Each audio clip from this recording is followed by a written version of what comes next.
Depression.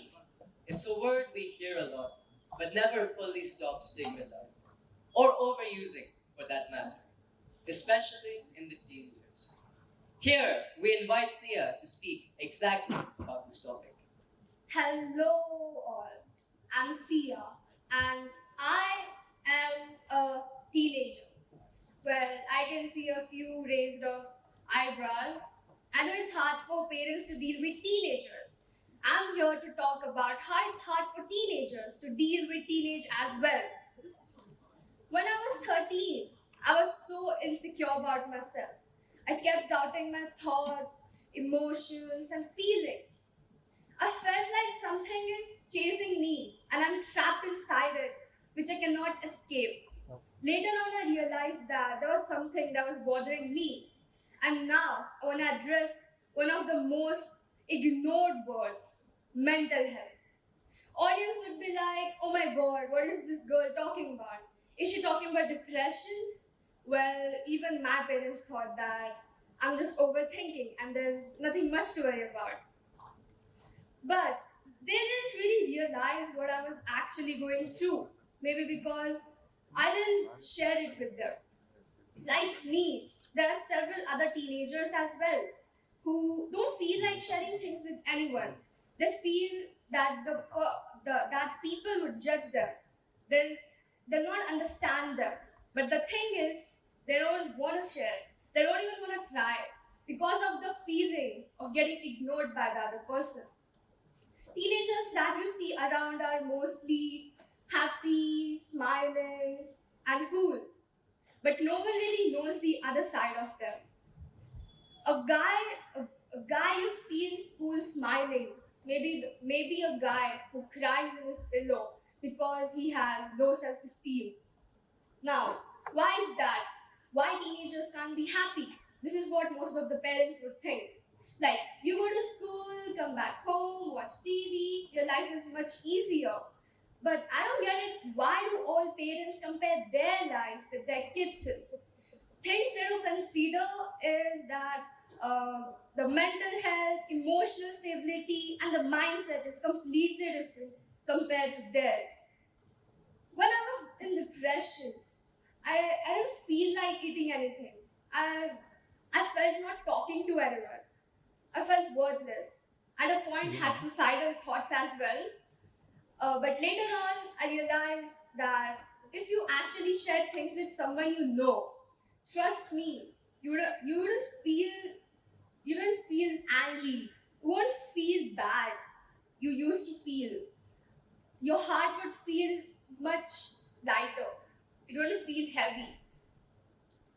Parents may yell at you because you spend most of the time on your phones, tablets, but they don't mean to be the reason for your problems. All they want from you is some time, heart to heart conversations, and Sundays. Don't you think we can at least give that to them? We, teenagers, are used to blame our parents for our own problems. But all they want us to be alright. They don't want us to get into bad stuff. So, my message here to every teenager is that try sharing things with your parents. Ask them about their lives, tell them about your life, and make a good bond with them. Make a good connection. Try to understand them. I know there's a huge generation gap, but try to fill it up. You can, right? Just understand them. Don't blame them for your problems. They are here to guide you. They are here to correct you on your mistakes. So please don't blame them. Thank you.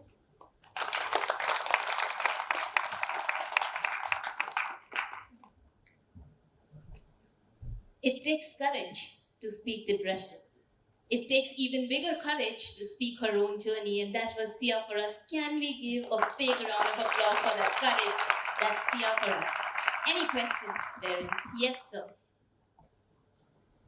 Wonderful. Thank you for taking this topic up. I have actually two questions. The first one is, what advice do you give to a parent to approach a teenage child who's kind of going through the symptoms of depression? Because you have gone through that, and at times you would have felt that, leave me alone.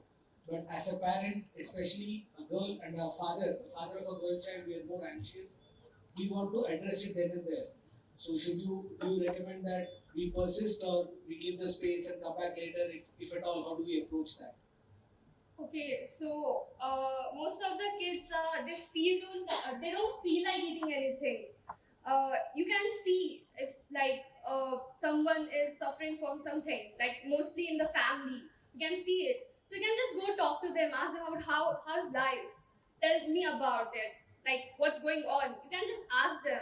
If they want to share, you just like keep asking them. It would be better because they have to answer it. Yeah. Yes.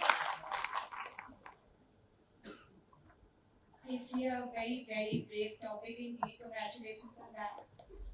My question to you is when you realized you had it, who did you confide it first? Like, how was it, and did you think over for quite some time? Did you want to go and speak to someone, whether your parents, your friends? And how do you begin? Like, if you could say that, I think you could break the barriers for a lot of them. Well, I was so confused that time. Like, what should I do? I didn't have any like friends that time. There was my sister. I told her about like how I'm feeling, and then I have like two friends now. Like they're like really close to me, so I like shared it. Love. Thank you. Wonderful. Thank you, Sia. Let's give a big round of applause for their courage and for Sia. Thank you, Sia. Come.